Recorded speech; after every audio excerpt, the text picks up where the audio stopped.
This channel does not promote any violent, harmful, or illegal activities. All content provided by this channel is meant for an educational purpose only. তবে শুধু কলকাতায় নয়, কোন্দলের এই বাজারে জেলা নেতারাও রয়েছেন। এই যেমন চুঁচুড়ার কথা আপনাদের বলবো, সেখানে পুরসভায় অস্থায়ী কর্মীদের বিক্ষোভ নিয়ে একটা ঠান্ডা লড়াই চলছে। চেয়ারম্যান ইঙ্গিত দিয়েছেন যে এর পেছনে নাকি ইন্ধন রয়েছে। প্রশ্ন হচ্ছে কার ইন্ধন? এটা নিয়ে জল্পনাও বেড়ে গিয়েছে। আবার স্থানীয় বিধায়ক এই সব দেখেও কার্যত হাত গুটিয়ে রয়েছেন। এটা নিয়েও প্রশ্ন উঠছে যে কেন তিনি হাত গুটিয়ে রয়েছেন। তাতেও জল ঘোলা হচ্ছে বিস্তর। একবার দেখুন। বকেয়া বেতনের দাবিতে রাস্তার আলো না জ্বালিয়ে ক্ষোভ দেখিয়েছিলেন পুরকর্মীরা। অন্ধকারে ডুবেছিল চুঁচুড়া শহর, কিন্তু চুঁচুড়া তৃণমূলের অন্দরেও কি কোন্দলের অন্ধকার জমাট বাঁধছে? লোকসভা ভোটের নিরিখে বিধানসভা এলাকার খারাপ ফল হলো কেন, তার খোঁজ নিতেই চুঁচুড়ায় জনসংযোগে বেরিয়েছেন তৃণমূল বিধায়ক অসিত মজুমদার। আমি যেহেতু পিছিয়ে পড়েছি আমার এলাকায়, জনসংযোগ যাত্রা শুরু করেছি। আমি মনে করছি নামা দরকার, নামছি। এমন এক সময় বিধায়ক রাস্তায় নেমেছেন যখন চুঁচুড়া পুরসভার বিরুদ্ধে বকেয়া বেতন নিয়ে সরব অস্থায়ী কর্মীরা। মাইনে দিতে পারছে না পুরসভা, কেনই হাল? পুরো চেয়ারম্যানের বিস্ফোরণ। আমরা ওভারলোডেড, সারা পশ্চিমবঙ্গের ভিতরে সবচেয়ে বেশি স্টাফ এখানে। গার্ড কে কোথায় কি আছে বৃত্তান্ত সব আমরা জানতে চাই, কেউ কোনো তথ্য সরবরাহ করছে না। এইসব করানো হচ্ছে তো কোনো উদ্দেশ্য প্রণোদিত ব্যক্তিত্বরাই করাচ্ছে। তাহলে কি ক্ষোভের পিছনে কারো ইন্ধন রয়েছে? উদ্দেশ্য প্রণোদিত বলতে কাকে বিধলেন পুরো চেয়ারম্যান? উত্তর মেলেনি। তার মধ্যেই আবার পুরসভায় ক্ষোভ বিক্ষোভ নিয়ে চুঁচুড়া তৃণমূল বিধায়কের ইঙ্গিতপূর্ণ মন্তব্য। আমি অলিখিতভাবে জানি অচল অবস্থা চলছে, কিন্তু চেয়ারম্যানও কোনো সাহায্য চায়নি। তাই আপনি এগিয়েও যাবেন না? অবশ্যই না, দল বললেই যাব।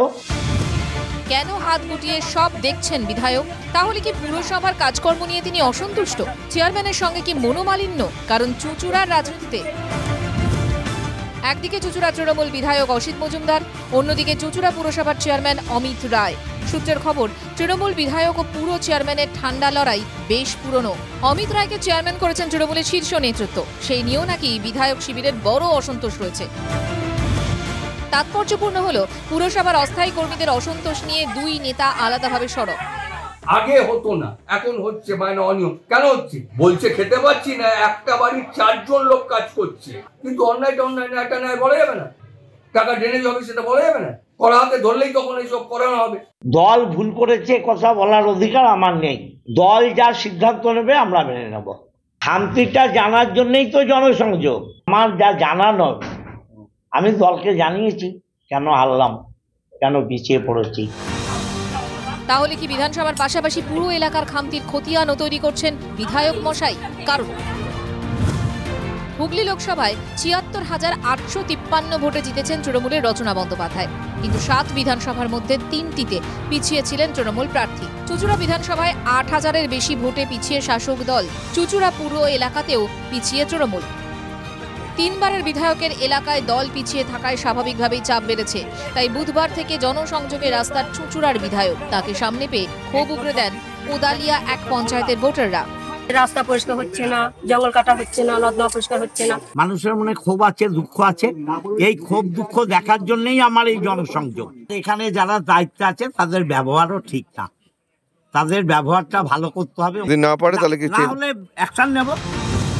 ভোটারদের ক্ষোভ শুনছেন, একই সঙ্গে বিধায়ক বলছেন, আমি তো পিচ তৈরি করবই এবং এই পিচে দল খেলবে। প্রশ্ন হলো, এতদিন তাহলে খেলল কে? আশিক ইনসানের রিপোর্ট, TV9 বাংলা। গুরুত্বপূর্ণ আপডেট দেবো আপনাদের। ভারপ্রাপ্ত গোয়েন্দা প্রধানের দায়িত্ব থেকে সরানো হলো মুরলীধরকে সরানো হয়েছে। কলকাতা পুলিশের অতিরিক্ত পুলিশ কমিশনার পদেও বদল।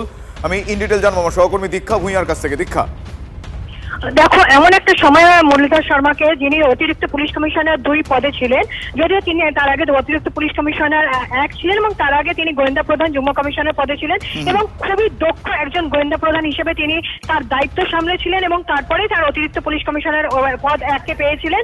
পরবর্তী ক্ষেত্রে আজকে যখন দেখা যাচ্ছে যে যখন কসবায় গুলিকাণ্ড, যখন পরপর বিভিন্ন জায়গায় অর্থাৎ আইন শৃঙ্খলা, কলকাতা আরজিকর কাণ্ডের মতো ঘটনা ঘটেছে এবং আরজিকর কাণ্ডে যেখানে 24 ঘন্টার মধ্যে কলকাতা পুলিশের দিকে আঙুল তুললেও 24 ঘন্টার মধ্যে কিন্তু সঞ্জয় রায়কে গ্রেপ্তার করেছিলেন এই গোয়েন্দা প্রধান হিসেবে দায়িত্ব নিয়ে থাকা মুরলীধর শর্মায়।